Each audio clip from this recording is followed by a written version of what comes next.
Hello again, and welcome to Faith, Family, and Politics. I'm your host, Joshua Cummins. We're coming to you, well, it's not live, but we're in the newly renovated Bullet Studios. It's fair. We're going to have a really big show today. That's my friend Louis Rodriguez. Thanks for coming, Louis. Always good to have you. How you doing? I'm doing great here. Thank you for having me over. And to my left, we're going to skip him, you know. Please do. We're going to go across the table. The guy bringing the message tonight, it's Sterling Medcalf Allen. It's me. How you doing tonight, sir? I'm nervous. To be honest, I'm nervous. But, Rightfully so. I've been in your seat, too. Yeah. I'm excited to do this, and we'll see what happens. I'm just going to let God work. All right, so That's the way to do it. just before you give us your title and lead us in prayer, I am going to bring you to the guy on the left of me. Hey! You know him, you love him, our resident heathen, host of the Laughing Libertarian, Thank Alan you. McFarland. Bat and cleanup. Let's do this, guys. No crickets? Oh. Okay, There we go. That's it. that's more right. That Got feels it. good. Okay, so Sterling, if you would like to go ahead and tell us your title and lead us in prayer. Title is, What is Your Heart Condition? Yeah. I'm ready to get into that one. Okay. Let's pray. Lord, we just want to come to you tonight and ask for your blessing over this message and over this group. Lord, we thank you so much for the opportunity to be able to come and to bring this to each other and to the world, Lord. Hopefully you will bless that and reach as many people as be your will, Lord. And they will get something out of it as we get something out of it. Maybe it will show a different light to them, help them with their growth spiritually with you, Lord. And thank you so much. There's not enough thanks in the time to be able to tell you, Lord. I just want to thank you again for Josh giving me this opportunity. As nervous as I am and anxious about it, Lord, I just want to get out of the way and let you take the wheel, Lord. Amen. Amen. Amen. Yes, Jesus, take the wheel. Well, we weren't going to go there, but In the spirit of Carrie Underwood. Yeah. still alive. Yeah, I'll stop. I needed crickets on that too, but well, the moment's passed. No crickets for you. Yeah, no crickets for me. Only Alan. Retroactive crickets. Alan's requested retroactive crickets. All right, so we're going to be in James. James 1 is going to be our literature today. So, James, a servant of God and the Lord Jesus Christ, to the 12 tribes which are scattered abroad, greetings. This is a reach out, like a letter to the 12 tribes. It says, My brethren, count it all joy when ye fall into divers temptations, knowing this, that the trying of your faith worketh patience. Josh. Yeah. How is the trying of your faith working patience? Can you explain that? Trying of your faith, working patience. I didn't know we were supposed to study. Oh, yeah. Yeah. Well, you don't have to study. I just... He's just asking a general question. Yeah, so like, well, I can tell you this. I prayed for patience one time, and God was like, oh, yeah? Well, how about for the rest of your life, I'm going to teach you patience. And, I spent 10 years working at a license branch. Oh, jeez, yeah, that's brutal. So, yeah, you know, it's kind of like, I hate to compare it to it, but it's kind of like being in a toilet. You're just catching crap all day. It's fair. It's fair. I can imagine that. And people just come in there mad. So yeah, you learn patience. You learn how to just get through it and grin and bear it. So yeah, that you're testing your faith. You're trying your faith, and it works your patience, and it wears it thin. I feel like that's the best personal view I could have on it. Yeah. So situationally, the more that your faith is tested, you're able to have greater patience? Question mark? Right. Yeah. I think you learn more patience. You learn to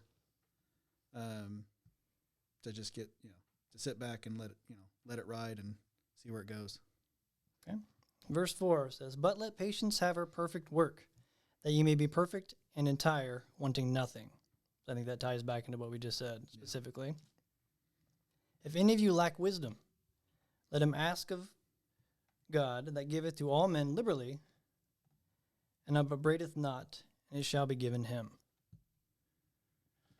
That's pretty self-explanatory. That's pretty deep in and of itself. If you don't have wisdom, ask. don't know, you got to ask. Yeah, Yeah.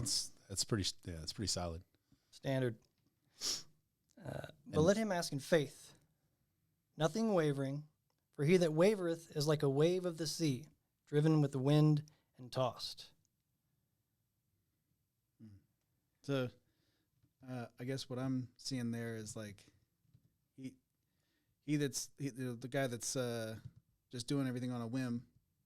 He's not going to do so well for himself because he's going to end up probably falling in quite a few pitfalls there, and it's not exactly going to be failing forward. He's not thinking it out at all. Mm-hmm.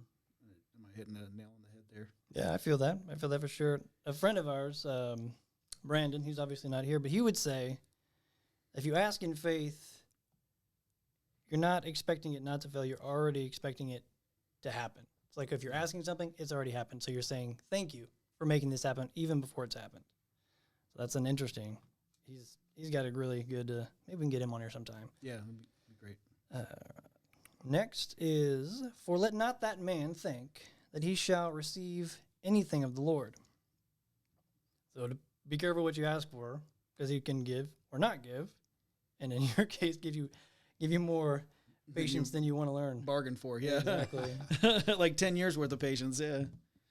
All right, so 8 is a double-minded man is unstable in all his ways. Alan, what do you think double-minded means? A double-minded man. Double-minded man. Unstable in all his ways. I feel like that's a personal attack. No. I feel like this is Oh, written Louis, into what do you writing. do? He's just reading what's there. That's black and white. Uh-huh. How it happens Why is does how it happens. There's a hyphen Allen next to that. Let's see. There is no. Can you give me that line one more time? Sure can. A double-minded man is unstable in all his ways. It's on my iPad as well. Oh, it is. Yeah. Nice. Yeah, Technology. visual Look at that. representation. He says to the man who's not wearing his glasses.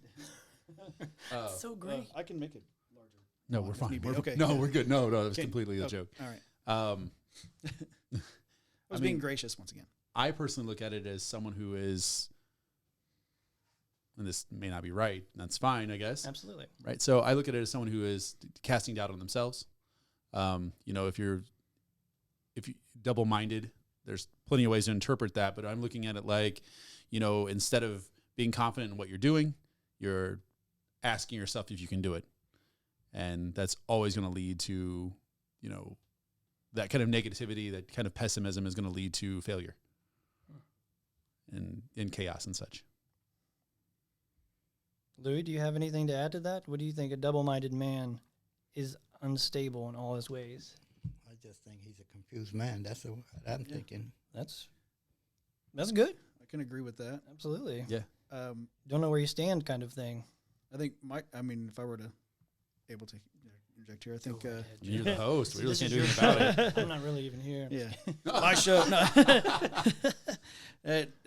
Double-minded man is unstable. Well, I'm thinking of it in terms because it's coming from the Word of God. So Absolutely. I'm thinking that He's wanting our eyes on Him, and if our eyes are on Him and the world, that's a very unstable place to be, because if your eyes are on the world half the time, you can't fully focus on God, and you're going to be tripping all over yourself. You're going to be unstable in your ways. Yeah. If your eyes are completely on the world, then all you do is live in the mess, right? Yeah. No. I was waiting for Alan's commentary there. I have He's no comment. I just put his put my head head down. Just put my head down. He'll come around. He'll get saved. It's going to happen. But yeah, if you got your eyes on God, and you fully have your focus on God, I think Peter made that mistake. Walking on the water. Yeah. He took a nice spill into the water. No. Jesus said, ye have little faith. Yeah. And it was just a moment of doubt. And there he went, right under the water, like somebody had threw the baseball at the dunk tank, right? Okay, well, let's keep going here. It says, let the brother of low degree rejoice in that he is exalted, but the rich in that he is made low, because as the flower of the grass he shall pass away. For the sun is no sooner risen with a burning heat, but it withereth the grass, and the flower thereof falleth, and the grace of the fashion of it perisheth. So also shall the rich man fade away in his ways. Blessed is the man that endureth temptation, for when he is tried, he shall receive the crown of life, which the Lord hath promised to them that love him. So 13, we're going to hit 13 here. We'll discuss that. It says, let no man say, when he is tempted, I am tempted of God. For God cannot be tempted with evil, neither tempteth he any man. Okay, so 13. Me and Josh talked about this earlier. We think, in most retrospect, kind of look here, is God gave us free will. So he's not going to tempt us in any sort of way. He will test us, and he will let us be tested. So in Job, I mentioned earlier, when Satan came and talked to God and said, hey, I'm going to test your boy Job, see if he curses you and dies. Yeah. So in this case, free will is going to be the big one. It's going to be the world. So basically, it's you versus the world, and God's saying, choose me. Any thoughts on that verse? Anyone at the table? Louis? Well, God said, choose me, right? Yeah. Okay, I guess that's it. Okay. Simple enough. I mean, I really don't have too much input on that. I mean, he's not leading you with temptation in any way, shape, or form. It's, your heart making the decision, your mind making the decision. I mean, it makes sense. Okay. Yeah. Well, we were watching a program earlier on television where they touched on this just a little bit. Mm-hmm. And it was interesting how, like, sometimes when you're putting things together that things just kind of converge. I won't say coincidental or whatever, but I think God was working. I think they talked about how God views certain things higher than other aspects of life, because God doesn't view time like we do. He is the beginning and the end. So we have this very little speck of time, right, that we're viewing our prism of time through. And he's all seeing. So I think that free will that they were talking about. They talk about free will being held higher than the things that are happening to you at the time. So I think that when something bad happens to someone, or bad things happen to good people, it's not that God's letting that happen. He's not tempting them into these lustful thoughts or anything like that, but he's allowing people to be in a free state of will, so they can decide to choose him, right or wrong, yeah, or not. But God also knows that no man is perfect in this world, and that long as you believe in him, that's what counts. He wants you to make the decision for yourself. He wants it to be your idea that you've come to him. You've read his book, certainly, but he wants you to come of your free will. Because if, like, I'm thinking, let's say I were to bring a little village of Lego people to life, just for argument's sake here. As you do on a Saturday. Yeah, right. Not right. Darth Vader and Luke Skywalker hanging out together. But no, so you bring the village to life, and pretend that you're their god. Okay, just for argument's sake. I mean, if you brought them to life. You brought them to life. Technically, you're the creator, right? It's fair. And so you are their beginning and their end, but you want them to be free. Now, I would hope that you want them to be free. You could rule with an iron fist. Want them to love you. I want them. But ultimately, you want them to love you, right? So do you want them to love you because you said, you have to love me? Or because they chose to? Or because they chose to? I want them to understand there's an end.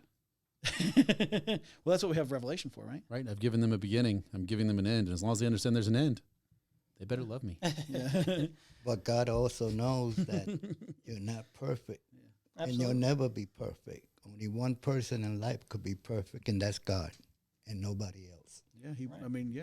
Well, that's why he gives us. That's why he sent his son in the first place, was forgiveness. And it's like you were saying, no one is perfect, absolutely. But if you do make a mistake, because you're gonna make a mistake, you can ask for forgiveness. You have that open door. that Jesus came our mediator to bring that to God for us. I'm just going to interject one last thing. Go ahead, interject. You guys were watching a program earlier? Yeah. At what age do we start calling them programs? Oh, no. That's what I need to know. That's what stuck with me all through this. It's been 10 It's minutes. not good. I'm thinking about what age do we start calling them programs? We need to go back because he's only stuck on that. We'll circle back to that. Let's like circle back sake. to I can't handle it. Like, I'm going to be thinking about it. Go ahead. Okay, I'll try to get it off your mind. So, but every man is tempted when he is drawn away of his own lust and enticed. Then when lust hath conceived, bringeth forth sin, and sin, when it is finished, bringeth forth death. That's doomy. Yeah. It's a big consequence. Mm-hmm. As long as they know there's an end. Yeah, see? Alan called it. He did. He hadn't read the next verse yet, and he knew. Well, 16 is like, do not err, my beloved brethren. So it's like, no, save you from death. Do good. Every good gift and every perfect gift is from above and cometh down from the Father of lights, with whom is no variableness, neither shadow of turning. Of his own will begat he us with the word of truth, that we should be a kind of first fruits of his creatures. Wherefore, my beloved brethren, let every man be swift to hear, slow to speak, slow to wrath. Okay. I love that. How easy is that to do? 2 ears, 1 mouth. 2 ears, 1 mouth. I used to say it all the time to Riley. A reason for that, yeah. 2 ears, 1 mouth. Be slow to speak. You know what I'm saying? You have 2 ears, do twice as much listening. I love that. Yeah, think your actions through before you do them, right, Louis? Yep. Yep. Come on, wrath. Louis had a little bit of a story that we shared earlier, but yeah, we'll stay away from it. But Incriminating Louis this early in the show. No, let's not do that. But pre-show, what we did cover this, using his wisdom to get past it. Yeah. Absolutely. I mean, how many times do we have thoughts like that? I mean, in any sort of degree, all the time. You're in trouble. What'd you do, Louis? It's okay. I forgive you, Louis. Yeah. It's good. It's good to hear because if you don't get those things out, absolve you of your those sins things now. fester. So He just used wisdom, Louis. Do you call shows programs as well? I just learned that today. we're I back know, to it. right? Let's move on. Let's move on. For the wrath of I'm man, the only one. you're the only one. For the wrath of man worketh not the righteousness of God. Fact. Wherefore lay apart all filthiness and superfluity of naughtiness, and receive with meekness the engrafted word, which is able to save your souls. That's the book. That's God's word. Be ye doers of the word, and not hearers only, deceiving your own selves. Now that's kind of a kick in the pants, just to Christians in general. And I'm not incriminating anybody out there, as we used that word earlier. Yeah. But how many times can you say that you do everything that's in here? Like, we're supposed to read the Bibles every day. We're supposed to not hate people or be angry at people or judge people even. You know, we're supposed to love people. So that for me is super hard. Yes, it is. It is hard. And it came hard for me to trust people or love people. Yeah. And I always think about God, that I'm supposed to love my neighbor, my friends, and all that. But there's times that somebody does something to you or something happens, you lose that focus of God being in your mind, and you do whatever it is that you have to do to fight evil. Feel like you have to do. Yeah. You have something there, Alan? No. You look very willing to speak. He's just on the program thing. I know. No programs. I was going to say, unfortunately, that means if I become Christian, I have to stop recording my show. It doesn't mean you may can't have be to just- critical. Yeah. Oh, Yeah. all of those words you used can easily fit into what I do for 5 to 6 minutes a week. There's a difference between judgment and criticism. Yeah. As long as you got your heart in God's mind. Yeah. That's fair. That is fair. Okay. For if any be a hearer of the word and not a doer, he is like unto a man beholding his natural face in a glass.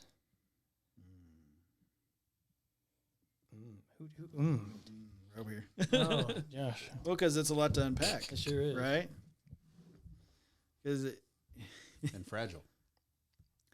It is, yeah, glass. Gotcha.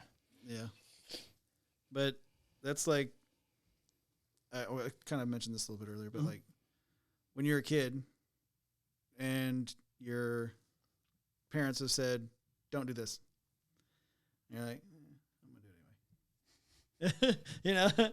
you know better. Parents aren't And right. then your Never. mama knocks the soul out of you. Yeah. Mama going And so for in my instance, in a story that I shared on a previous episode where I disobeyed my parents, went across town and got hit by a Dodge minivan. I didn't dodge. No, it rammed.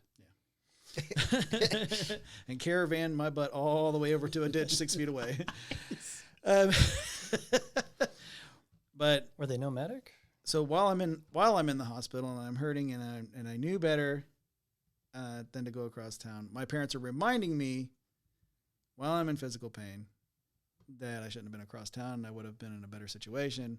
So I'm now looking myself in the mirror. I knew better. I'm seeing all my own flaws in that moment, and I can't stand it. I was angry in that moment and I'm resentful of myself. My parents too, but like that's not their fault. I was going to say it's huge growth to be able to say I'm mad at myself. But I was mad at myself. I was mad at myself because I still feel it every time it rains. Nice. Yeah. What? My knee. Mostly here. No, I was saying it's huge. It's a huge growth in character to be able to say I'm angry and I'm angry at myself for what I've done. Mm-hmm. You know, it's so much easier and it's very human even. I hate to say that. It kind of makes me sick a little that it's fairly human to go, all these things that I'm doing are really caused by somebody else making me do it, right? I mean, no one's making you do it. You may be angry at that person. You may feel some kind of way about something. You may not want to obey what you're being told because, screw authority. But at the end of the day, you make the decision, and it's really huge. It's a lot of growth when someone can say, I was sitting there angry, and it was at me. Yeah, it goes back to choice. And it was your fault. It was my fault, but I had free will. That thing we talked about earlier, but God, Somewhere in here. yeah. And so, He was just experimenting. but I think that God expects us to have free will, right? He gives free will, and then so we know better, and then we still do the wrong thing, and then when we look back on it, we're going, oh man, I'm mad at myself. Yes, kids.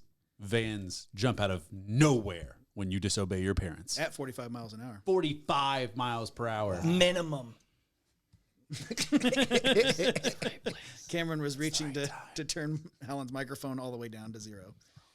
Oh, it was the right person. There we go. Yeah. Got it. James, was it? James, yeah. Yeah, That's where we're at. Okay. We'd mentioned also earlier that is looking into the mirror, basically being able to see your own imperfections as well. Mm-hmm. That's maybe another way to view that. Or knowing what you're supposed to do and just choosing not to do it. Yeah. All right, 24. My room's still not clean. It's not? It's not. Josh. It's okay, Josh. We forgive you, Josh. When you said James, I was waiting for him to go, no, Sterling. That was going to be I fantastic. had something in mind, but I'm not going to bring it up. We need it, Louis. Let us know. I think he's. It's not going to be good. Yeah, we'll avoid it. Let's get a little more Jesus here. Yes. Yes. For Let's build up a high concentration of Jesus on the front end. For he beholdeth himself and goeth away, and straightway forgetteth what manner of man he was. But whoso looketh into the perfect law of liberty, and continueth therein, he being not a forgetful hearer, but a doer of the work, this man shall be blessed in his deed. Wow. So basically, stay straight, follow with God, try to cut out, the human nature part of you that, that I want to control every situation. I don't want to be patient. I don't want to think about this with wisdom, or in some cases compassion. That's stick with God, and whatever you do will be blessed in His way, in His time, with His knowledge. Well, doing a work, Sterling. I mean, being James. James. So I'm sorry. I was referring to the book, Alan. Oh, my bad. You've ruined it all. I'm sorry. I don't mean to ruin it all, guys. I try to add to it. You did good. Heathen. No.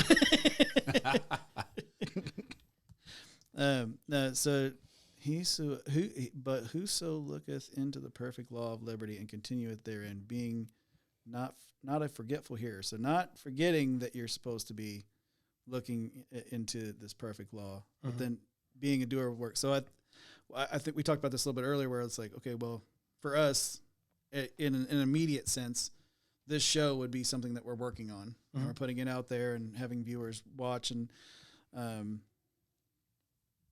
People watch the show. or listen. Sometimes it's just audio. Gotcha. Yeah. So for those who can't see, I waved my hand around like a magic wand in that moment. But yeah, this is the work that we're doing, and I've noticed that since we've began this show, and I think that you've sensed it too, is that although it may not be in the big picture or the little picture sense, in the big picture sense, our lives as a group here, I think, have become more blessed, even a little bit here and there, but as a big picture, our lives have become more blessed after starting this show. Oh, absolutely. And working on getting the word out there and letting people know about the Lord, and just a good way to how to think.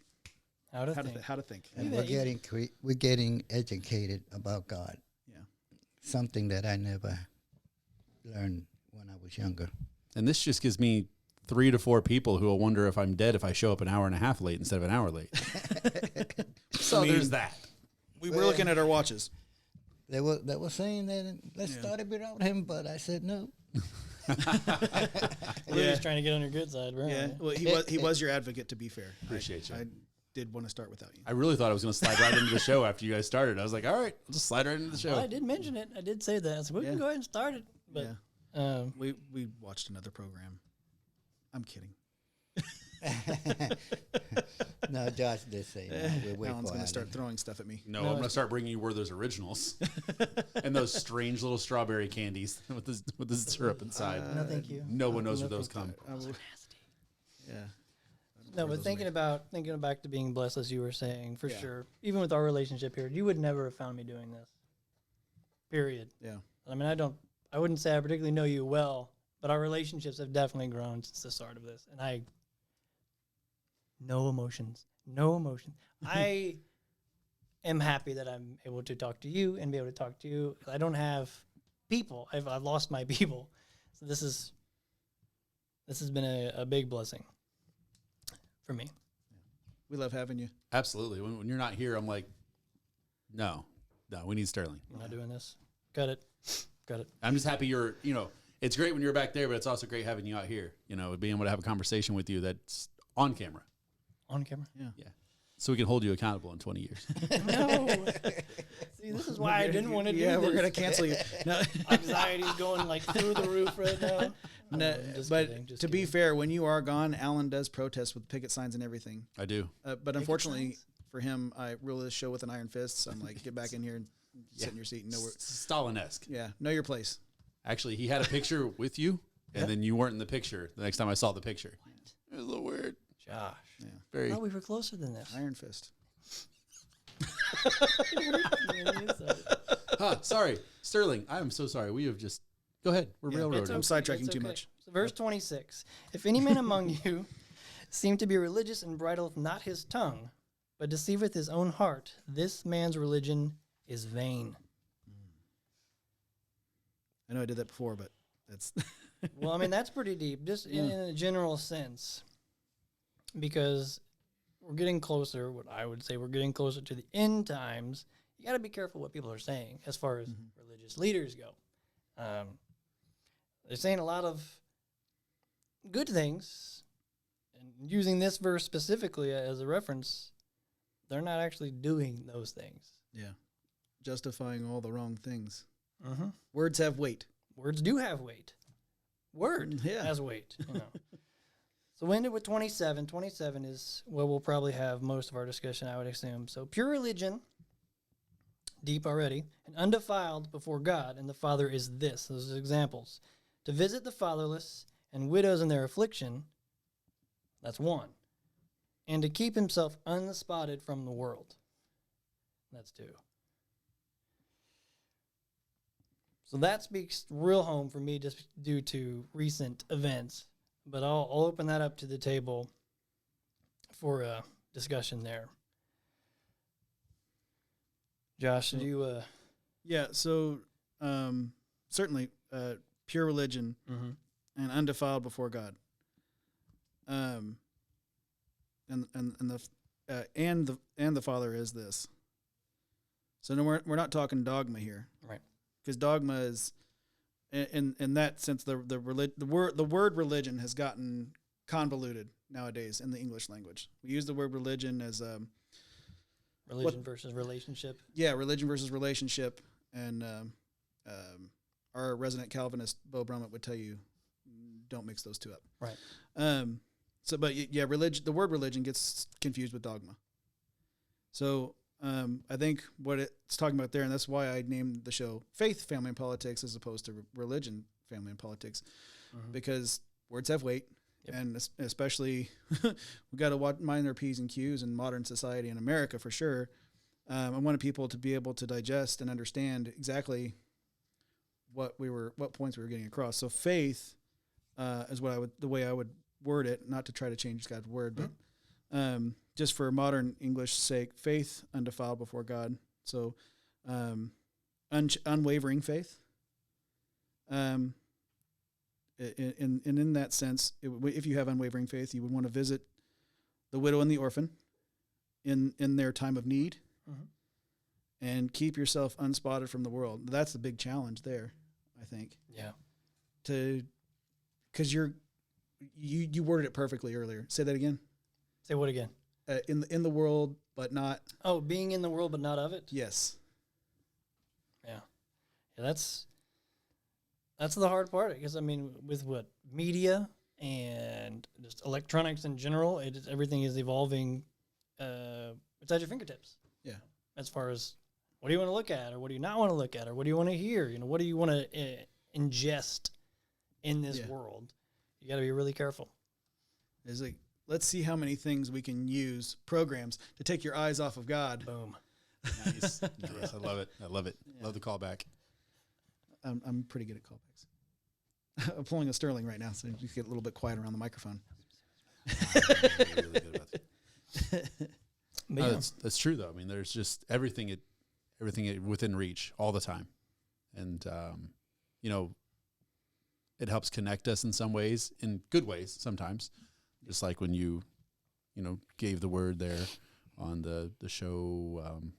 You gave the word to the following that's been taking care of the kids and everything else. You got up early and actually had a sermon there. I can't remember the name of the show. I'm sorry. Talking about the Worship Wednesday special that we had for Faith, Family, and Politics. Was it? You want to talk about it? You want to give a call back to that? I mean, when you got up really early, I think it was you. Yeah, well, originally it was going to be 7 a.m., but we got it bumped out to 9 a.m. because they're like 10-hour difference. So it actually worked out pretty decent for me. So I got a little more sleep at that morning. But yeah, we did tape it. It was a Worship Wednesday special. It is on our YouTube channel, Rumble, all that stuff. So like, share, subscribe, all that good stuff. That would be fantastic. And while you're doing that, go over to Laughing Libertarian and like, share, subscribe, all that good stuff as well. Maybe do that too. Yeah. But no, I mean that's something about being interconnected as we are. That's something that's positive. But there is a lot of negative that comes with that as well. I just love that statement though. I just love that quote. Being in the world, not of it. Yes, sir. Yeah. Well, I mean, God says He can use all things for good too. So it's how you use whatever He gives you. And He's created it for good. People corrupt it for bad. Use it for bad. So now, as far as the fatherless and the widows and their affliction, I can't say anything about that because I definitely am failing in that department. The widow and the orphan. Yeah. Well, I mean, you contributed on this show, being here, being a producer. Now, I've only earned $5 as a company. We've only earned, well, we, not I. We, a company, have only earned $5 so far from Rumble. Thank you, Rumble. But because of that, that was part of a contribution that I gave to the Pakistani children. So actually, you being here and being a part of this and volunteering your time allowed me to be present in front of them through the show. And then they reached out and we made that connection. So I feel like time and money get convoluted a little bit too much, but I think time is just as valuable, if not more, if not more. Because you have a very finite amount of that. Oh, what did it say? It was Well, we only made $5, so you're gonna get less money. But I don't know. I'm good. Well, yeah, it's the flower fading away was because of the flower of the grass he shall pass away. We're just here for a moment, as they were talking on that program that we watched earlier. We're here for a moment, so we might as well reach. We're not going to let it go, Alan. Absolutely not going to let it go. Reach as many as we can. But yeah, that's something I definitely need to work on for sure, and am working on for sure. What do you feel about the fatherless and widows and keeping yourself unspotted from the world, Louis? I'll let Alan take this. Oh, you're going to let me take it. It's back to you, Alan. Okay. I'm in the hot seat again. Yeah. I think, not to interrupt you, but I think there is, okay, what's the word? To be knowledgeable of it. So you got to have the knowledge of it, but to keep yourself from it, if that makes any sense. So like not words and things. Being oblivious. You can't be oblivious to something like this because you know it's there, but I think it just goes covered. Everything is so open now, and here's what's available, here's this, and here's what, your truth is pushed in every which way, if you want to even call it truth, the way that the world pushes truth. So you need to know what the actual truth is. So obviously the word, we get back into that. But knowing what is wrong, and I think ignorance, that's the word. Ignorance is the biggest part of society. Yeah. The go along to get along type of... Yeah, well, let me just fit in mentality. Yeah, I had a discussion with a friend of mine here recently about that because he's the go along to get along type. He's a very nice person, and I wish he wasn't. And because I know that deep down there's a part of him that's very resentful of the fact that he's go along, get along. He knows what's right, but he doesn't stand up for it. And goes back there, huh? Yeah, double-minded again. Sounds like me. Just like the nature of the earth, right? Wind, water, all that good stuff goes path of least resistance. And I typically point that out a lot when I talk about people. There are so many people that just go path of least resistance because it's easier. Non-confrontational kind of thing. Right.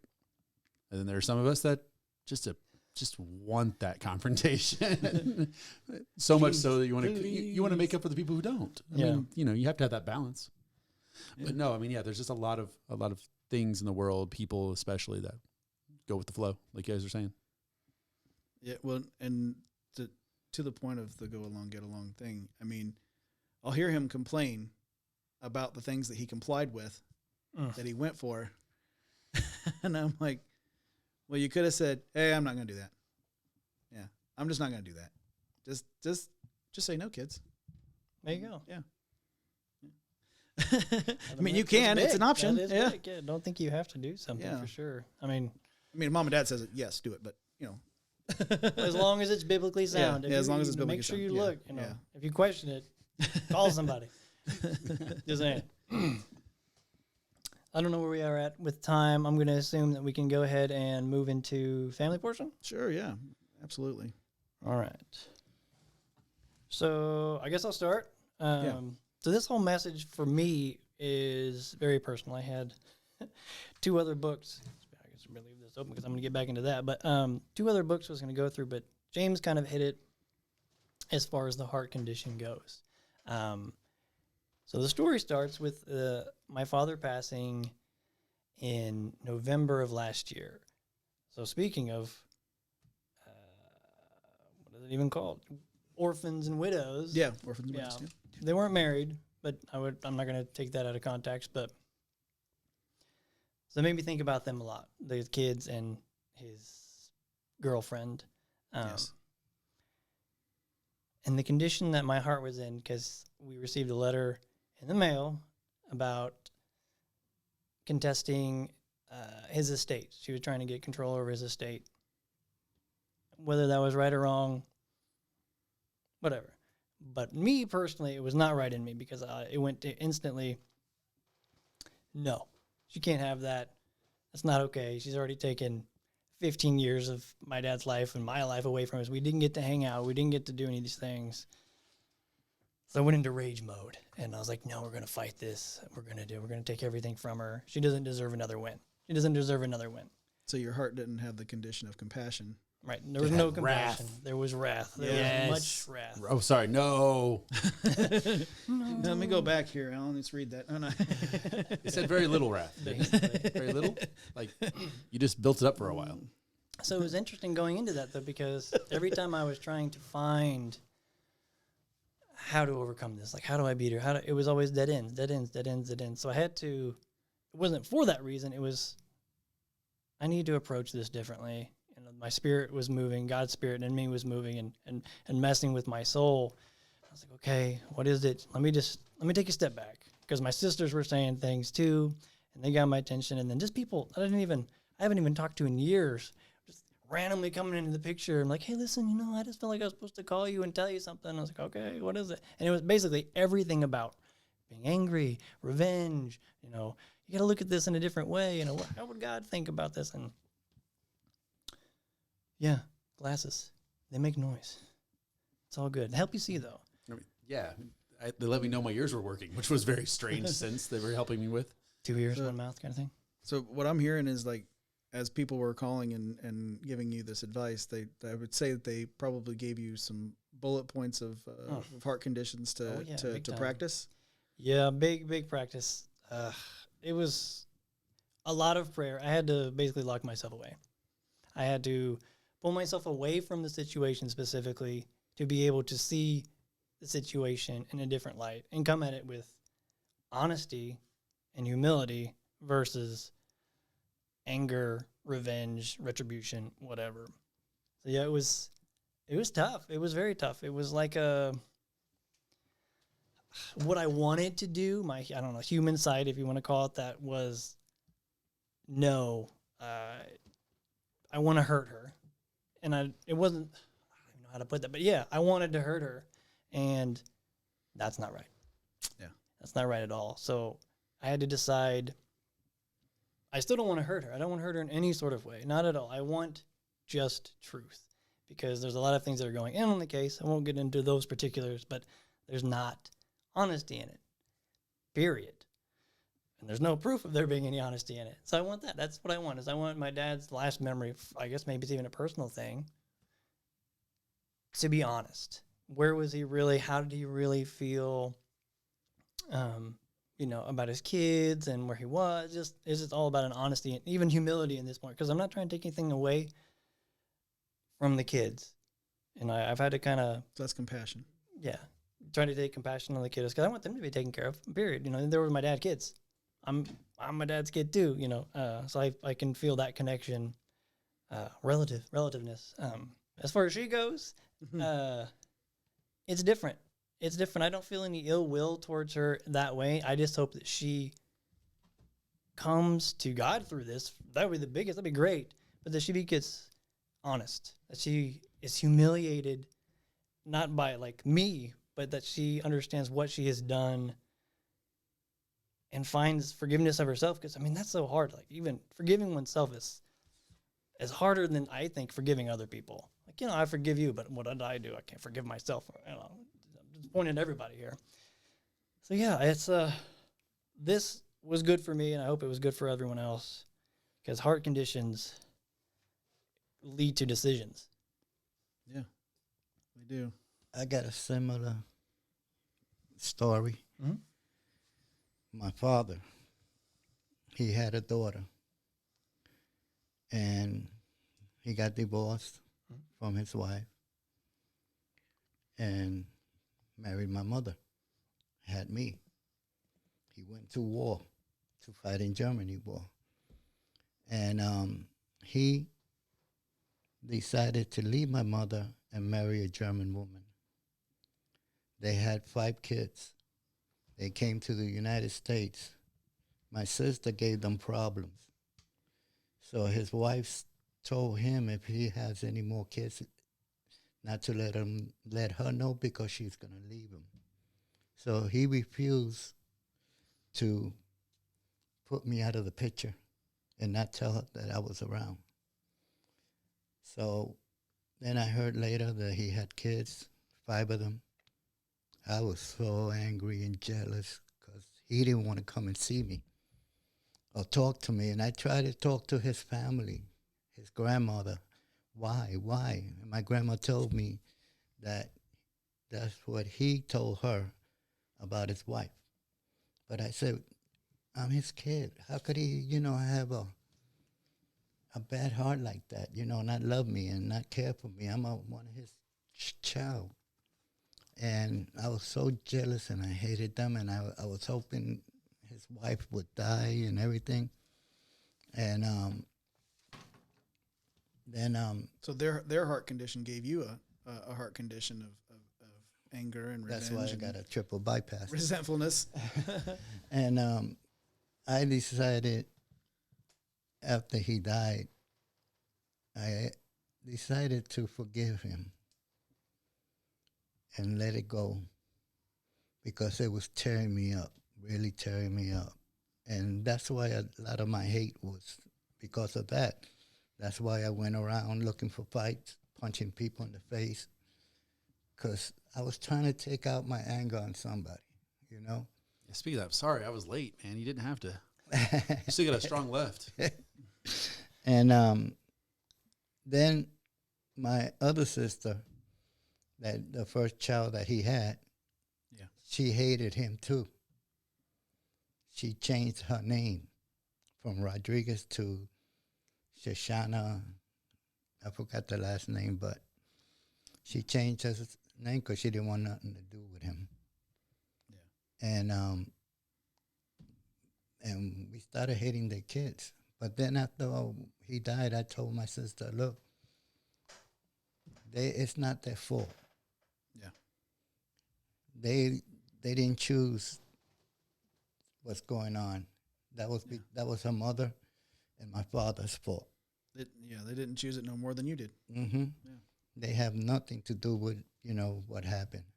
And now we talk to each other over the phone. I had spoken to one of my sisters. Now my brothers, they haven't talked to me, the half brothers. But my sisters, my half sisters, have talked to me, and I talk to them on the internet. And I decided to forgive them because I started finding God, and that's what made me feel a lot better. And I took that was controlling me, I took it out, and it made me feel so better. Yeah, that took some great. wisdom. Yeah, wisdom. Which reaches back into your message again. Mm-hmm. Mindfulness and compassion. Yeah. And certainly to be able to sit there with people you previously had blamed, and then now it's not their fault. There's wisdom and patience going on there simultaneously. So you've got some really good heart conditions there that, to keep moving forward with. I like that. I like that a lot, Louis. Thank you. Josh, Alan? Would you like me to go next? Yeah, sure. I think it's a little different, because I've definitely had situations where, I felt anger towards someone and kind of backed it off. But I think the one thing that has changed dramatically, I would say my heart condition that's changed, was that I went from writing people out immediately. Not writing them off, writing them out. Done. People are replaceable. That was 86, yeah. That was my favorite thing to say when I was younger. People are replaceable. I'm an extrovert, so it's easy for me to make friends for the most part. I may rub people the wrong way, but typically I have good enough energy. If I look back, in retrospect, that level of energy and I don't know, interaction with people typically keeps people around. I can make friends. Well, that ability to make a lot of friends also gave me almost an arrogance in the way of I don't have to work through problems, because if there's a problem, if there's something that there's a wall put up or an issue, these people, path of least resistance, these people over here are my friends that I have no problems with. So I don't need these other people. We can just delete those phone numbers. We don't need to have a conversation anymore. And as I've gotten older, and there are less people, right? I mean, I still go out and meet people, but they don't matter, right? Those people don't matter. It's the people I have relationships with, that I've had relationships with. Their opinions matter. The issues that I have with them matter. So that's kind of my heart condition as I've grown as a person. At least I personally think I've grown as a person. There are probably people out there who would say otherwise. I've learned to Leave comment below. There you go. Yeah. Comment. Yeah. Oh, that could be bad. That's okay. Haters are welcome. I love it. I Yeah. love it. I feed off that. But really, I've not only grown in respect for my fellow human beings, but I've actually grown to really enjoy everyone and value them and want them around. And I don't know. That's just kind of the strange transition I've seen in my lifetime. You learn that with time. And, well, I mean, it goes right back to those bullet points that Sterling pointed out so eloquently. I can't say good enough. I was so excited about this to have Sterling, because I talked about this a couple weeks back, and I said he's going to go in the hot seat, trial by fire. That's one of the new things that I've just recent years have taken on, and to watch Sterling grow, and he's sitting here just like as I was saying, just a month ago, I think you would have said no, that's not happening. That's not happening. But then, here he is, and he's bringing it. But to go back to your point, though, is like all this growth that you've went through, you've gained wisdom, compassion, the mindfulness, Gray hair. And certainly patience. I mean, being a father, I'm sure that your patience is tested quite frequently. I think she's dead upstairs. I'm not sure. No. I mean, I've been fortunate. Yeah. My kiddo, give it a few years. Kiddo's not perfect. I'm not perfect. None of us are perfect, but she at least is willing to learn. Yeah. She's willing to think. She's willing to learn, and that's what matters to me. And gray hair brings wisdom. I guess it's got to be in one way or another. It's definitely not enough wisdom for me to say program. What would you call it then, Alan? What would you call it's it? a show. It's a show. Okay. A really big show, right, Louis? Modern age. Oh, you youngins with your shows. My gosh. We'll have to remember that next week for you to say really big program. Just to I was just going to say that. We got a really big program today. tag it up so we can record it for the next show. It's a really big program. Yeah. We're gonna have a really big program. Take that, libertarian. All these desks are going to be on wheels next week. Anyway, sorry. Josh. Yeah. Go ahead. All right. Do it to it. Tell us about your heart. Heart condition. Heart conditions, yes. Time. And you're the person. Well, certainly being angry was an easy one for me. Actually, I want to go back there a little bit. Where was that particular verse where it talks about slow to speak? You said 2 ears and one mouth, right? But And all the wrath, right? Yeah. Tons of wrath. Is that what it said? No. so, Oh. yeah, but that's, I mean, the younger me. 19. Yeah, 19. Wherefore, my beloved brethren, let every man be swift to hear, slow to speak, and slow to wrath. Buddy, that one hits home, right? Now, before working at a licensed branch for 10 years, if you'd have said, hey, Josh, be swift to hear and slow to speak, I'd have cut you off in the middle of that sentence. I would not have opened my ears even a little bit. Now, I had two really good parents that raised me and taught me a lot of discernment. I thought you were going to say I had two really good ears. Yeah, two Sorry. really good. Yeah, I had two really good ears. I have one good ear. This I'm actually partially deaf. For those who don't know, this ear is almost gone. It's from an accident when I was a child. But And now I feel awful. yeah. You're welcome. Welcome on the program.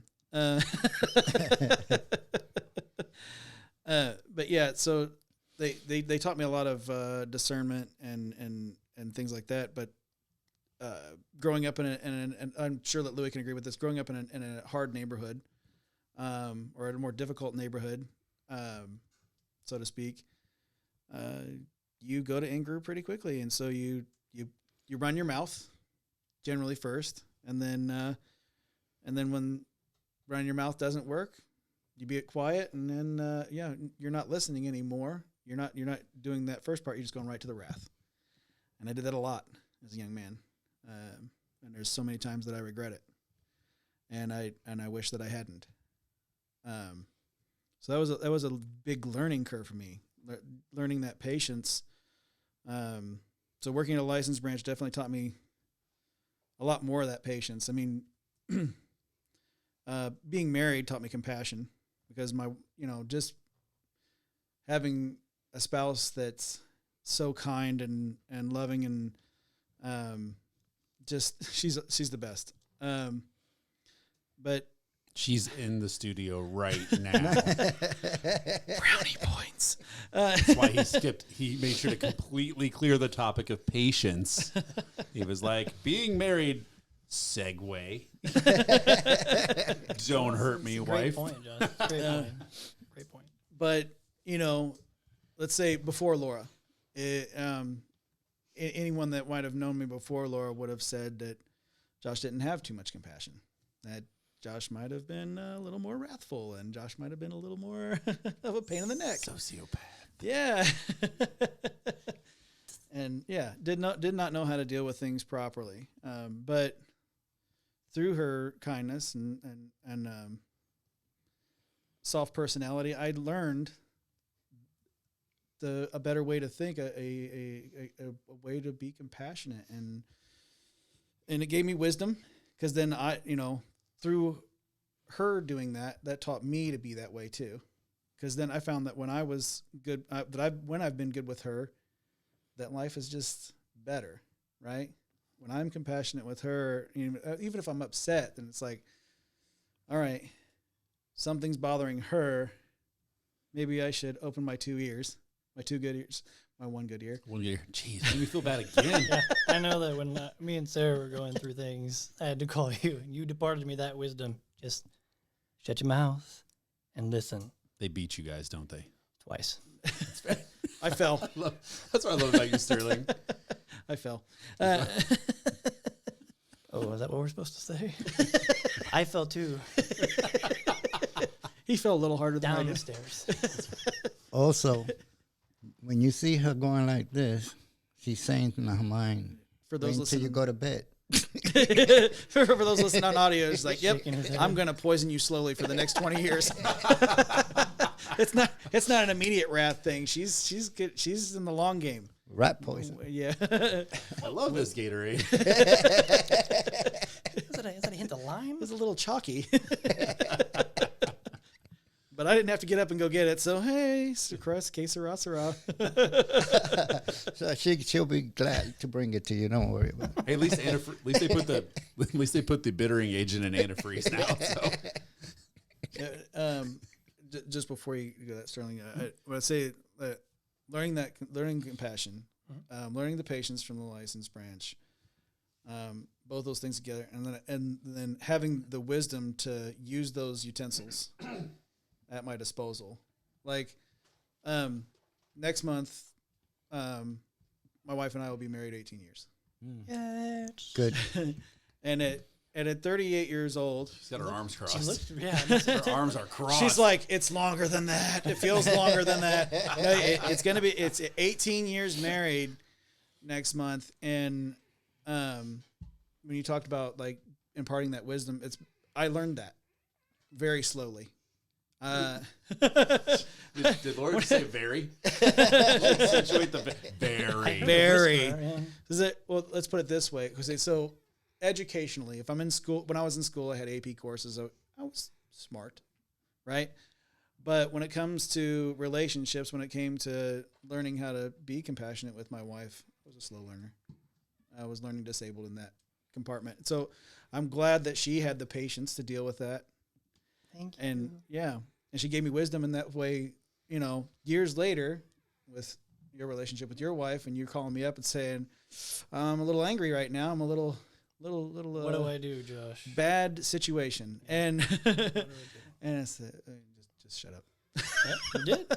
It's kind of a pass it on kind Yeah. of thing, which is And- basically what we talked about. Learn from experience, Yeah. grow patience, get Some- wisdom, show compassion. And knowledge. Yes. Yeah, absolutely. So she learned a lot of knowledge from that. And Yeah. also, it's good that you walk away, go somewhere, cool yourself out, and then come back later. 'Cause Ice packs. Outside of throwing range. So I think Sterling's going to bookend our family portion here I with am, some word, some more Uh, word. For those who have lost people, this brought comfort to me, so I figured I would share it. 'Cause I just felt like somebody out there may need this. So it's from 1 Thessalonians 4, it's 13 through 18. I'm just going to read it straight through, and then we can move on. It said, I would not have you to be ignorant, brethren, concerning them which are asleep, that ye sorrow not, even as others which have no hope. For if we believe that Jesus died and rose again, even so them also which sleep in Jesus will God bring with him. For this we say unto you by the word of the Lord, that we which are alive and remain unto the coming of the Lord shall not prevent them which are asleep. For the Lord himself shall descend from heaven with a shout, and with the voice of an archangel, and with the trump of God, and the dead in Christ shall rise first. Then we which are alive and remain shall be caught up together with them in the clouds, to meet the Lord in the air, and so shall we ever be with the Lord. Wherefore, comfort one another with these words. Let's give a moment of silence for that real quick. Yeah, that was good. Solid. Okay. Who's ready to offend some people? Let's offend people. We've got a volunteer. This is the offensive doubleheader for me. Would you like to read this week's first headline, Alan? I think you would. Okay. Professional. This is coming from. It's coming from the Daily Caller. Senate votes to repeal CDC mask mandate for public transportation. Got good old Senator Paul up there for us here. The U.S. Senate passed a resolution Tuesday that would end the Centers for Disease Control and Prevention, the good old CDC, mask mandate for air travel and public transportation. Very interesting, though, you know, those airplanes with their amazing filtration systems. Huge. Yeah. Not being able to ride any of those without a mask on. I don't know. I'm not going to lead this conversation because we have a host and his name is Josh. Yeah. Well, I'd say Rand Paul would say, masks don't work, okay? Fauci, quit lying on the stand or I will put you in jail. Let's arrest Fauci. That's all I'm saying. But for me, this means a lot because people out there don't know, but I'm very claustrophobic. So putting something on my face, it affects my whole world. Like, I cannot do it. I freak out. It's a phobia of mine. I know it's irrational on the surface. I know, but I can't handle it. You know, if I have a little, like, you know, maybe there's like a little breather hole thing on it, then I'm good. Because in my mind, and I was like, I know that there's a little, but let's say, those aren't effective. Well, no mask is effective if you ask Senator Rand Paul. But being able to You mean that doctor? right? You mean that doctor? That practicing doctor. Oh, you mean, the one Yeah. that actually sees patients? Yeah. I mean, granted, he sees patients and helps them see, Yeah, but still. but he's still in there with them. And I would think that even an eye doctor would know the effectiveness of masks, right? Right, especially since they're all the way down on your face, Yeah. looking into your eyes. And this enactment, I think, is what caused Dr. Fauci to actually resurface because he was in hiding there for a little while. I think we all noticed that. He just kind of He vanished. Yeah. gone from our TVs because COVID was over, right? That's what Biden declared in the State of the Union here recently, that he defeated COVID single-handedly, you know, from no help from Kamala or Nancy Pelosi. How did you put it, Louis? What was Nancy doing behind the podium there during the State of the Union? What did she look like? Like a raccoon. Yeah, like a raccoon. Biden can't zip his pants up single-handedly. Most popular president of all time, 80 million votes, most secure election ever, right? Ever. Most secure election, more votes than Barack Obama. See, what happens is whenever a few masks fall in a circle and Rand Paul says something, it summons Fauci. That's what actually happens. But they found out that it was the news and the Russian hoax is what helped him get those votes. Yeah. I mean, there was definitely a harsh slant on media, period. I mean, media was huge. I mean, social media, which gears, most people get their news from social media. Mm-hmm. The scariest part of that is before social media dominated the news, Comedy Central's Daily Show dominated the news. Yeah. And they still have a lion's share of the ratings, which we can talk about here in a second. I'm sorry. Yeah, your own research. Give the good news about Fauci. Well, I'll let you delve that out here in just a second. But to go back to the Daily Show in particular, I'll tell you what, the way the Daily Show used to be, former host Jon Stewart, who now has his own show on Apple, I know he comes from the left, and I disagree with him on quite a few topics. But I'll tell you what, even representing the left, I think he's probably the best representative of the left that there is. I would say Bill Maher's pretty close now. Yeah, these days. And I think that might be due to Jon Stewart as well, because they are good friends off camera. And now we just got to get him to bring back over Colbert, because I think Colbert at one point in time was a little more fair-minded. But I think that all that I don't know what station he's on. I prefer not to. But me too. I may accidentally flip by it. I just know if it's night, stay away from mainstream channels. I just know that he's no longer funny, and it's because he's been corrupted by all this money and power. But this is a big million. This is a big deal. That the Senate voting to repeal this mask mandate, not only because of for me, but just being able to get back to normal life. To be able to get on a plane and know that I don't have to listen to the 2-year-old behind me going, "No, I'm not putting it on. No, stop it, Brandon. Just settle down. Just settle down, Brandon. Put the mask on, Brandon. I'm gonna pick on Brandon. Yeah. Okay. I just assume it's a Brandon acting up. Let's go. Yeah. Well, you mean, let's go, Brandon. Put the mask on. That's fair. There it is. Thanks, Sterling. I was thrown out of a hospital because I argued about the mask. And you had what would have been considered at one time by the CDC the more effective mask, the N95 on, when you walked in, yes? And then they wanted me to put their mask, and I argued with them that my mask is better than yours, that mask ain't going to protect you. And she comes out, well, the doctors use it all the time, and they don't get sick. I said, no, you're lying. I'm sure there's a lot of them that got sick. Pretty sure she was just guessing. Yeah. So they threw me out of the hospital. Yeah. Your own house? To be fair, Louis, you're good at getting kicked out of places. I mean, we were at the Walmart just last night, and he said a few things. I'm like, we're going to get kicked out of here. I don't know if anyone saw the Sunday conversation with Ben Shapiro and Bill Maher. I seen a tidbit of it, but go ahead. I listened to it while I was writing this week's episode of Laughing Libertarian. I can't even say the title of my own show. Yeah. But like, share, subscribe. Please. Anyway, regardless of plugging my own show, Bill Maher had said, he was talking about how his following really has been kind of lashing out at him lately because of his comments about COVID. Oh, you mean using his brain and being rational? Right. Yeah. And he said, it's really about who gets COVID and who dies from COVID.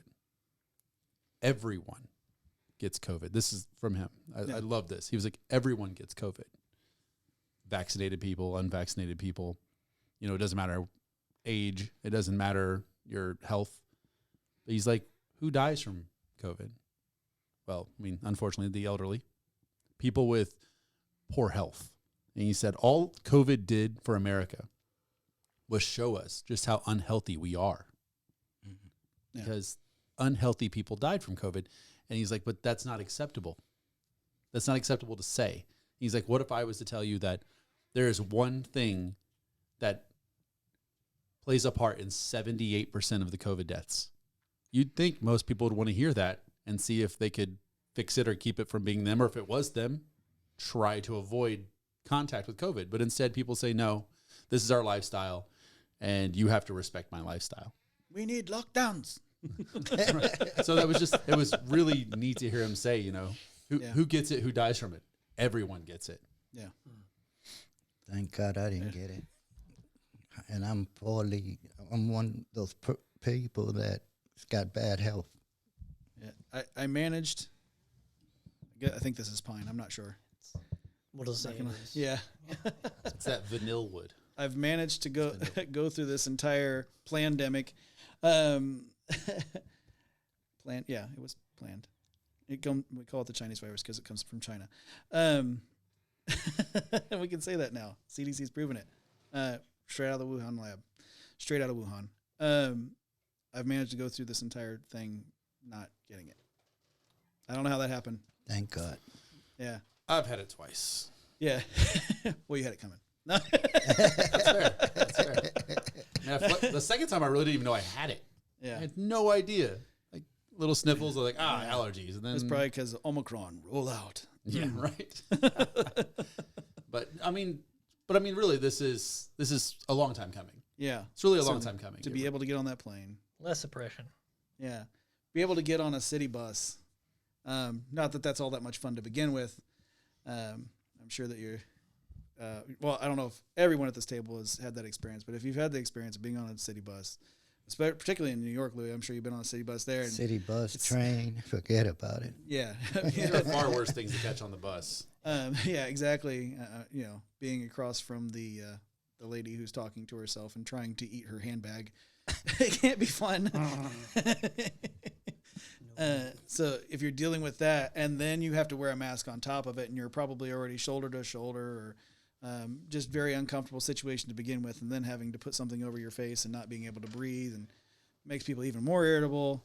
And then when you're in an airplane, you're in a metal tube flying thousands of miles an hour through the air or something like that. I don't know how the speed works. We'll go in with a plane. We'll go with it. We'll go with it. Why not? How are physics? I mean, it depends what plane you're in. Really fast plane. Depends what plane you're in. We'll just leave it at that. Yeah. Knots, is that the word for? That's definitely not That's it.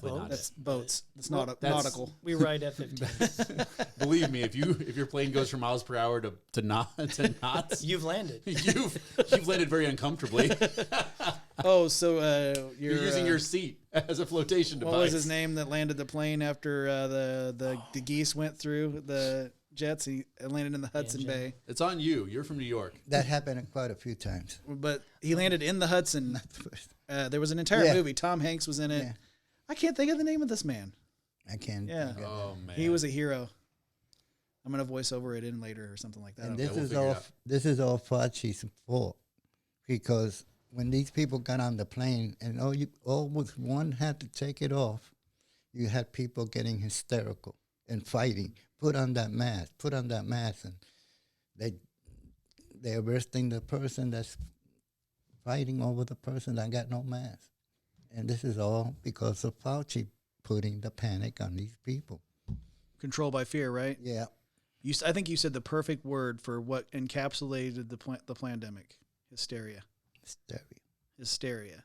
Yeah, because everyone who experienced any portion at some point during this thing, we all experienced a little bit of like, oh, should I be afraid of this thing? It's spreading all over. I know I did a little bit. I was like, well, maybe I should stay inside for a few days. I think Wouldn't hurt. I literally went a week.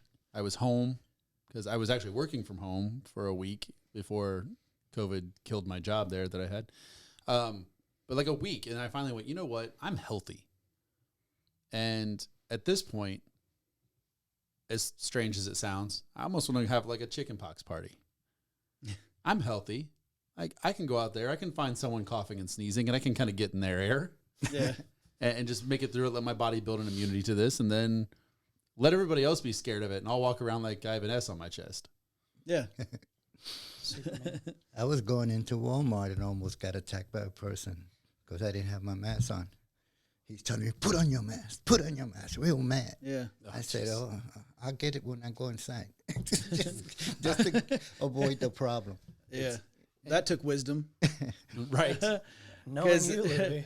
Yeah. Well done. Well done. I had to do Exactly. it because I had a gun on me and I was thinking about it, but then I said, no, I don't want to do that. Yeah, if you hit center mass, they'll breathe a lot easier for a few minutes. Sorry, 2A. It's interesting how easily people become malleable or even influenced when something big supposedly happens. Oh, we need leadership. Oh, and they'll just take anything without knowledge, actually figuring out what's really going on. Oh, you're talking about going with the flow. They just jump right on that bandwagon. But then when they become virtuous about it, when it becomes a virtue, that's the worst part of it, right? Yeah. There are still people virtue signaling, walking around the stores and everything, glaring at you. They're Hazmat suits. getting mad at their kids. Why isn't it on your face? Why is no one else here but you wearing that? Because you're trying to virtue signal. You're better than me. You're smarter than me. You know more about science than I do. Whatever. I am the science. Oh my gosh, where'd the science go? I'm so scared. Where did the science go for a few days? Was he in hiding? I don't know. Did he secretly catch COVID Maybe for a he while? that would be hilarious. Or are we looking at like some kind of CGI body double? What does Q claim now? I don't know. He looks slightly different. I'm not trying to be funny because I'm definitely not like a conspiracy theorist in any way, shape, or form. But I saw a picture of him and I was like, that could be a Weekend at Bernie's event there. Yeah. He has 80 something. Yet with Biden, I would believe it. Yeah. I'm sure that they, yeah. Anyway, sorry. I was on the line on Walmart another day, and I seen quite a few people without masks, and I heard this guy behind me coughing. I didn't look for no trouble, and I didn't tell him nothing. I just told my wife, let's go to the next line. Right. I mean, that's a logical sense. Like, it has nothing about fear of COVID as much as it's like you're coughing, which is projecting. I'm sorry. We should have someone more virtuous than me on here to explain science. But I'd just rather not catch a cold. Right. You're pushing things out. You're projecting something out. Yeah. I don't want to breathe that. Well, I've seen the movie Outbreak. That does cause a little bit of my own hysteria. Have you seen Contagion? Yeah, that's a scary one too. And the way Fauci was bringing it up, that it goes about, 10 feet? Yeah. Your cough? 6 feet, you're safe. and behind plastic too. Have you seen that? Yeah. Nothing can go around plastic. COVID Nothing is can get around plexiglass. weakness. Yeah. Because it wouldn't go up and then happen to fall down because gravity is not a thing. Yeah. I'm sorry. Sorry. I'm speaking science again. Sorry. How dare you? Until the science is found, I am not allowed to speak about science. Was Well, you no, hanging out? he was on the other day. He was making claims. Yeah. Yeah, because he said that COVID's coming back. He's got to get his hysteria so he can get his TV time back. Right. Um, Not like he didn't make record profits. but even the left has gotten wise to his ignorance. Yes. And I call it ignorance because he still hasn't caught on that he's been wrong about every single thing. He was wrong about AIDS in the 80s. And I won't get too far into that topic, but he's been wrong about every single thing, and he's been not a practicing doctor for 30 plus years.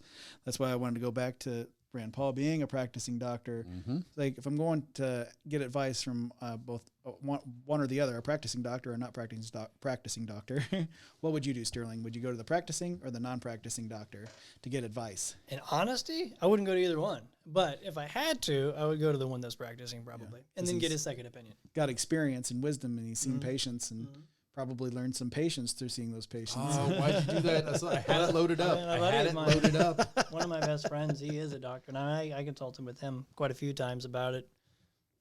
And yeah, half the stuff that I won't mention any names, but half the stuff that is presented to the public it's not true. I was going to say BS, but it's not true. Yeah. It's Bernie Sanders. It's just fear tactics. Bernie Sanders BS. Yeah. That perfect. Yeah. I've been in the hospital, and every time I go to the hospital, the first thing I say, are you a practicing doctor or you've been already a doctor for a while? And he tells me I've been practicing. I said, I need pro level. I need a pro. All right, Doogie Howser, turn this around. How many achievements have you got? Yeah.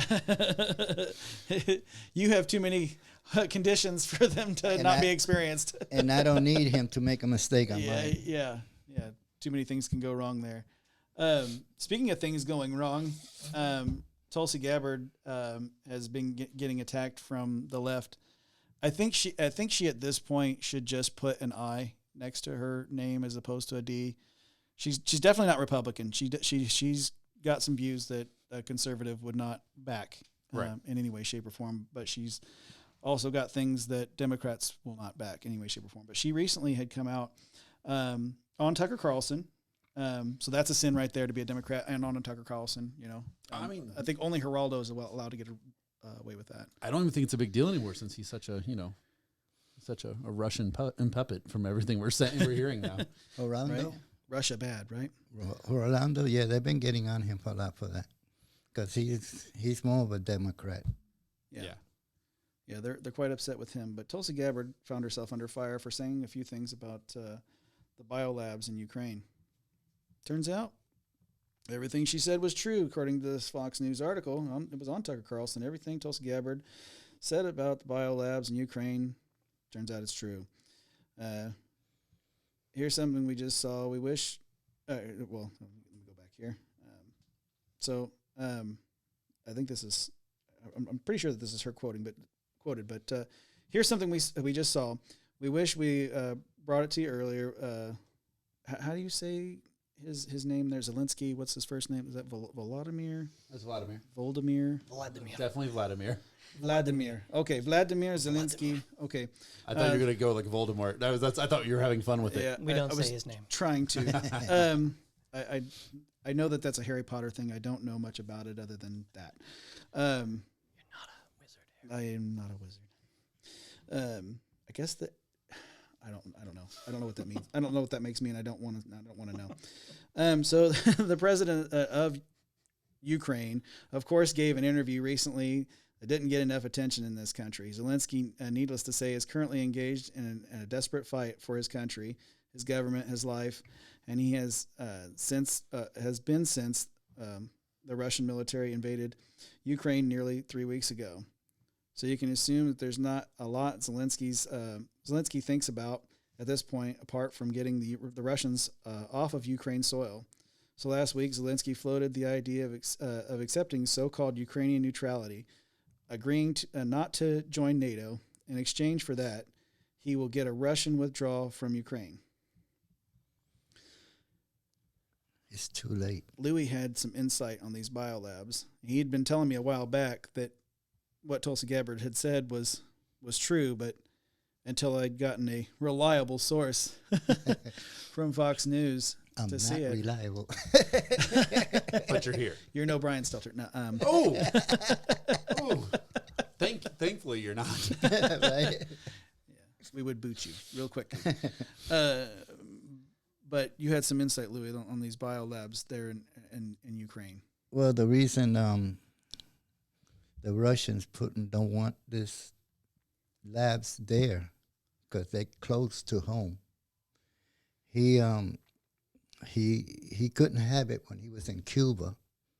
You saw the United States, they surrounded them when they were coming in and told them they can't have it in Cuba because the Russians wanted to do that in Cuba. So now Putin is doing the same thing that we did to him. He don't want it that close to, because it's American funded. So he found out.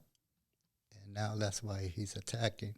That's one of the reasons on top of the oil thing. Yeah.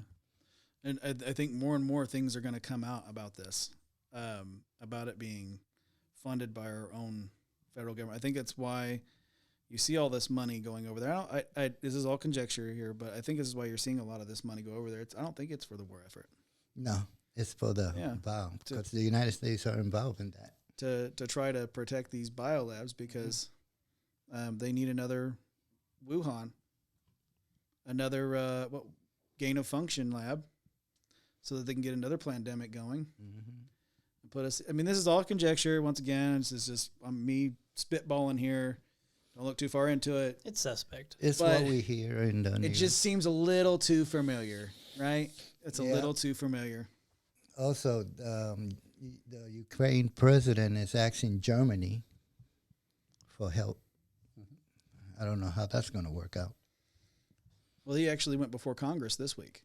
Yeah. Zelensky. Zelensky, yep. Yeah. Voldemort. I just had to get the look from. Yeah. We're going to go a little long, Laura, because we got a third story we're going to tackle.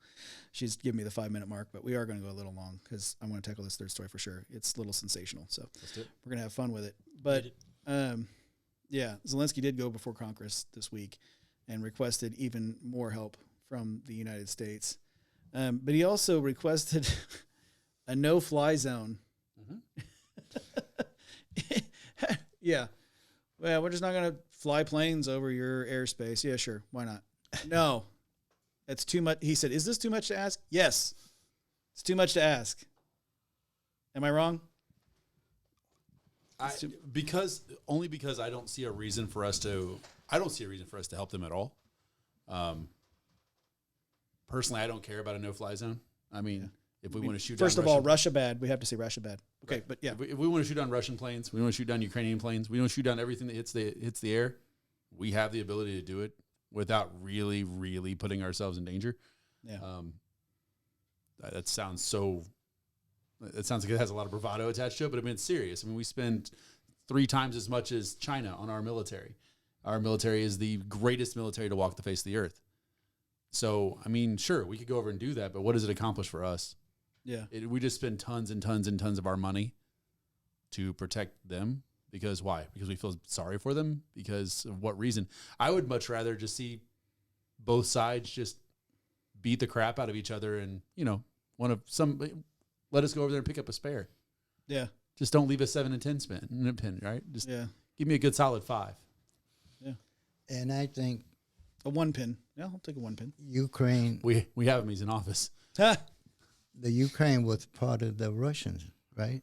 Ain't that part of the Soviet. Russians on land too? They were Soviet, yes. So how are you going to stop them from going over that land and planes? Oh, I mean, it's just so much. My biggest issue is that the argument that a lot this week has been, why don't we give them planes? Okay, well, we're not giving them planes. No. Somebody else is going to give them planes because they can't fly our planes, right? And then we're supposed to go, oh, you gave them something, so indirectly we're giving them something because we're going to give you something. Like I hate that. I hate that idea of it's only given if America is going to back it. No other place just says, hey, here, take this. And it's out. Yeah. It's out, and it's on our taxpayers. Instead, America goes, or everybody else goes, we'll give it, but America needs to back it. So the biggest thing was give them planes, right? Yeah. The biggest problem with planes are not necessarily a defensive weapon; they're an offensive weapon. So when you give somebody anti-aircraft munitions, that's shooting down planes. They're not going to use that to shoot into cities. However, what happens when they use those anti-aircraft guns and such, the munitions they have, to suppress the air power of the Russian military, and then they start using those planes that were given to them to then turn around and start bombing Russian cities.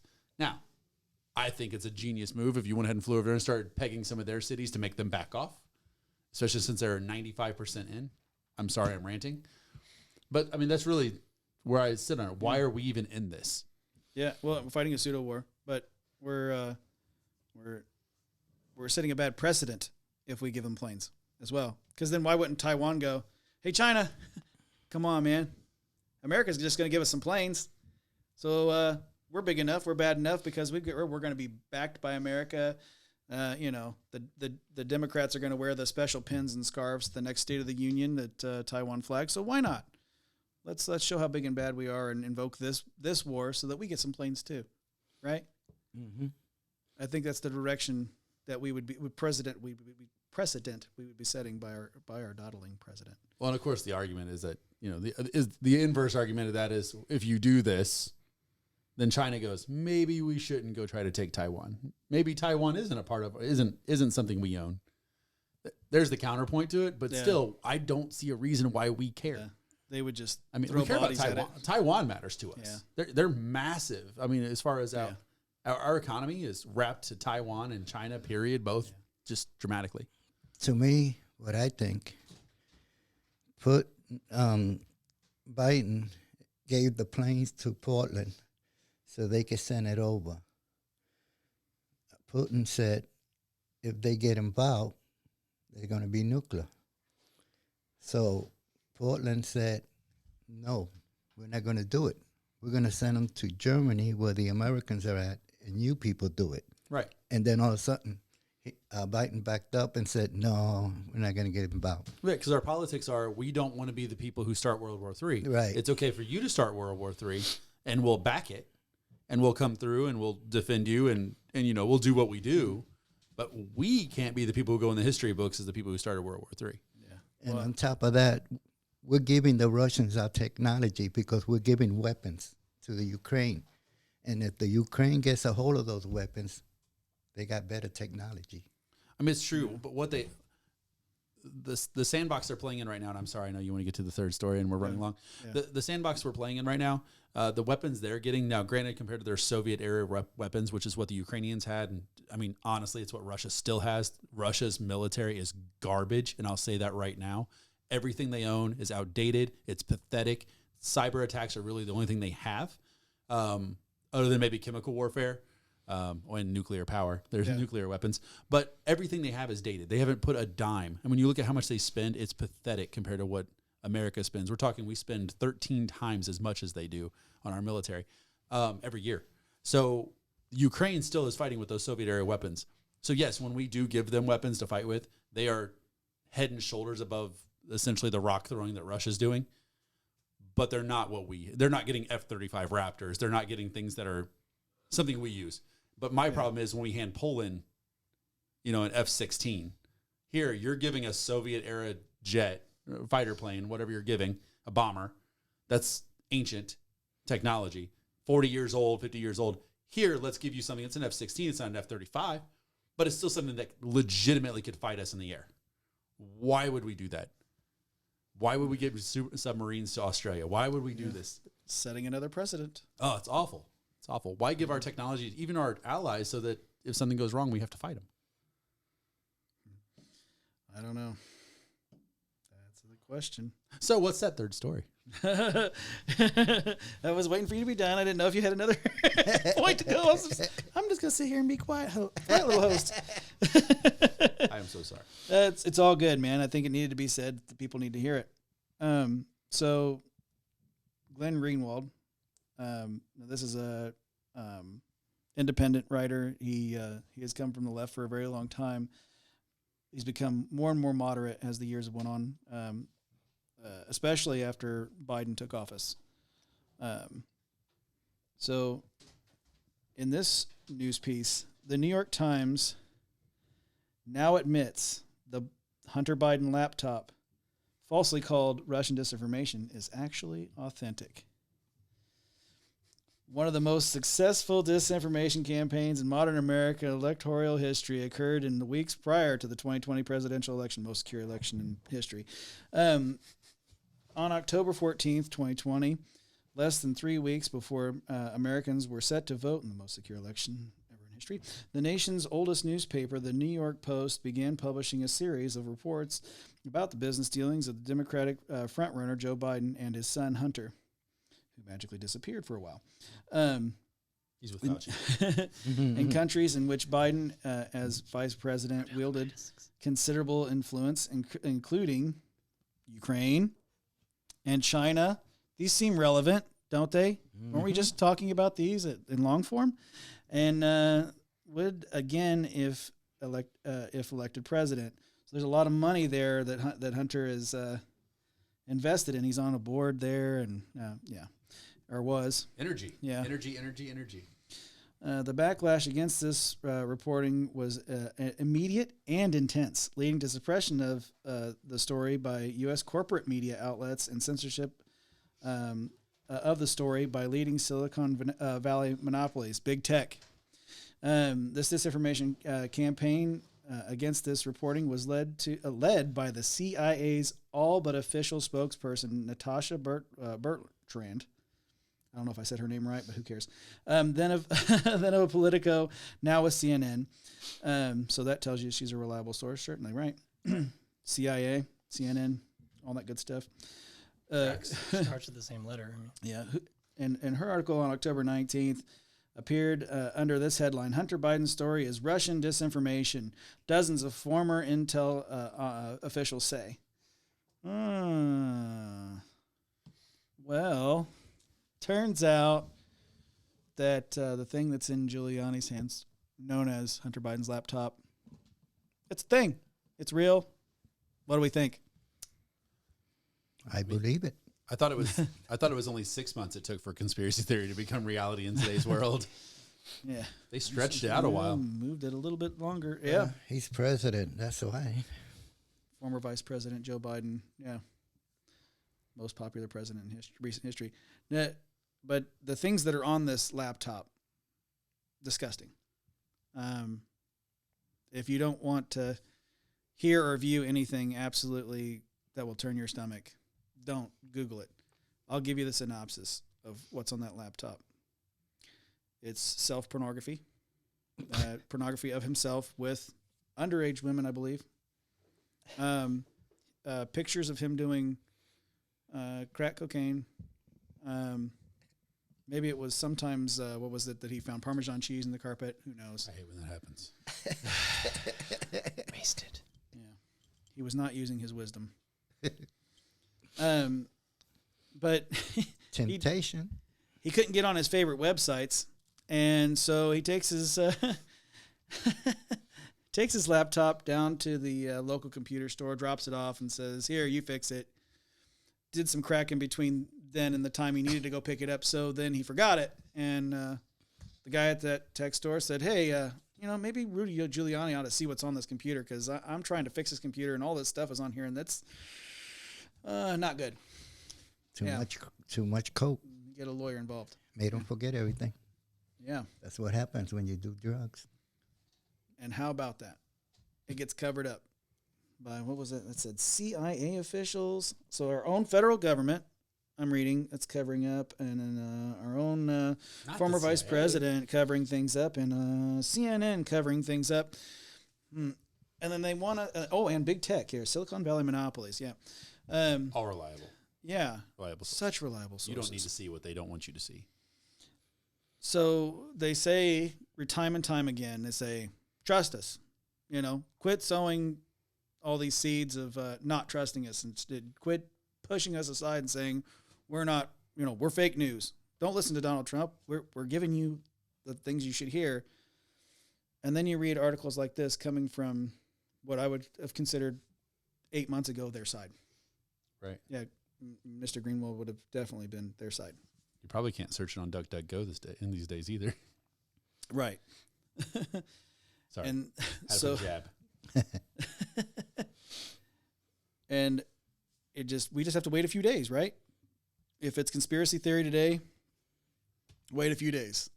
I've had people yell at me at the top of their lungs telling me I was wrong because CNN said so. I don't know if you read this story or take a look at it. It is on Glenn Riedwald's website. But please do, and find out the truth. Do your own research. This proves it right here, that you need to be mindful of what's happening around you.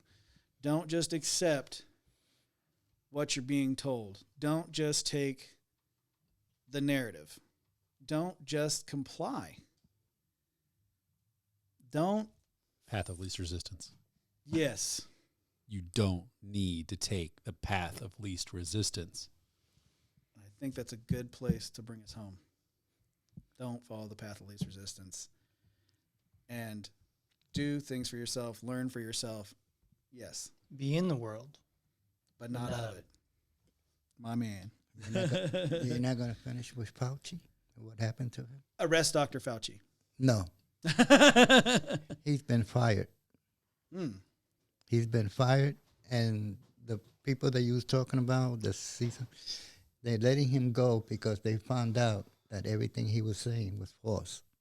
So now they're going to change it to have 3 doctors checking up on the COVID and all this, and that way they have 3 different that will go against each other if it's true or not true. So we'll have 3 of the science. Yeah. I like that. 3 sciences. So- sciences. I like 3 sciences, yeah. That they don't believe in just one person. They say that he's making money and he's corrupted. a couple more sciences. You can make Captain Planet. Yeah. These powers combined, right? These sciences combined. Yes. Yeah, these sciences combined. Well, let's see how it works out. If that's what they're saying they're going to do. We hope it works I out. feel like Nancy Pelosi is just in behind there, just raccooning away, right? Yep. Yeah. Drinking that Sowing little some more vodka. seeds. Trust us. Do your own research. Find out about these 3 sciences. I don't know the validity of this because I take Louis' words with a grain of salt, as I did before with the thing that turned out to be true with the Tulsi Gabbard story. So, Sterling, you want to bring us home with prayer before I get on another tangent? Sure. All right.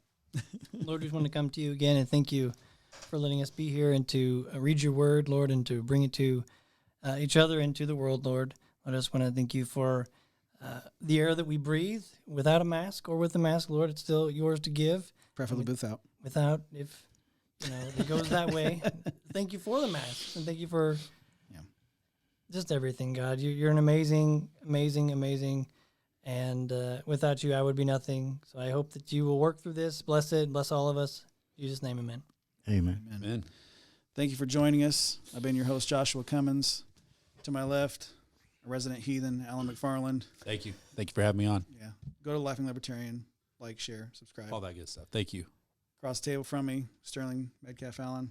Thank you for joining us, sir. Thank you for having me. Always a pleasure. And thank you for stepping up to the plate. Killed it. Killed it this week. You know that you're going to do this again, right? I feel like you're going to do that. Yeah, I feel like Trial I by was fire. afraid to get here in the first place. Trial again now. again. Do it again. Trial by fire. Don't worry. I won't do it too often to you. Or maybe I will. Da-da-da-da. And then next to him, 4th chair. We all love him. And I want him to come back as many days as he can in many, many years to come. Louis Rodriguez, thank you for joining us. Always a pleasure, sir. Thank you for having me. And people, please give us some comments. Yeah. I would like to hear some. I Yeah. haven't heard nothing yet. Like, share, That's fair. subscribe. See you next week. See you then. Bye.